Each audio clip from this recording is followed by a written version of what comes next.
एक वृद्ध व्यक्ति अपने बहू बेटे के यहाँ शहर रहने गया।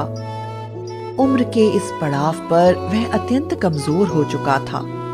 उसके हाथ कांपते थे और दिखाई भी कम देता था।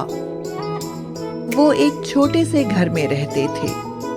पूरा परिवार और उसका 4 वर्षीय पोता एक साथ डिनर टेबल पर खाना खाते थे। लेकिन वृद्ध होने के कारण उस व्यक्ति को खाने में बड़ी दिक्कत होती थी। कभी मटर के दाने उसकी चम्मच से निकलकर फर्श पे बिखर जाते, तो कभी हाथ से दूध छलककर मेजपोश पर गिर जाता। बहू बेटे 1-2 दिन ये सब सहन करते रहे, पर अब उन्हें अपने पिता की इस काम से चिढ़ होने लगी। लड़के ने कहा, हमें इनका कुछ करना पड़ेगा। बहू ने भी हाँ में हाँ मिलाई और बोली, आखिर कब तक हम इनकी वजह से अपने खाने का मजा किरकिरा करते रहेंगे और हम इस तरह चीजों का नुकसान होते हुए भी नहीं देख सकते। एक दिन जब खाने का वक्त हुआ तो बेटे ने एक पुरानी मेज को कमरे के कोने में लगा दिया। अब बूढ़े पिता को वहीं अकेले बैठकर अपना भोजन करना था। यहाँ तक कि उनके खाने के बर्तनों की जगह एक लकड़ी का कटोरा दे दिया गया था, ताकि अब और बर्तन ना टूट फूट सके।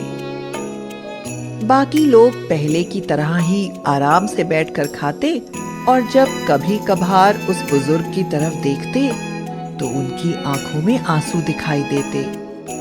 यह देखकर भी बहू बेटे का मन नहीं पिघलता। वो उनकी छोटी से छोटी गलती पर ढेरों बातें सुना देते। वहां बैठा बालक भी यह सब बड़े ध्यान से देखता रहता और अपने में मस्त रहता। एक रात खाने से पहले उस छोटे बालक को उसके माता पिता ने जमीन पर बैठकर कुछ करते हुए देखा। पिता ने पूछा, तुम क्या बना रहे हो? बच्चे ने मासूमियत के साथ उत्तर दिया, अरे मैं तो आप लोगों के लिए एक लकड़ी का कटोरा बना रहा हूँ, ताकि जब मैं बड़ा हो जाऊँ तो आप लोग इसमें खा सके। और वह पुनः अपने काम में लग गया। पर इस बात का उसके माता पिता पर बहुत गहरा असर हुआ। उनके मुंह से एक भी शब्द नहीं निकला और आंखों से आंसू बहने लगे। वे दोनों बिना बोले ही समझ चुके थे कि अब उन्हें क्या करना है।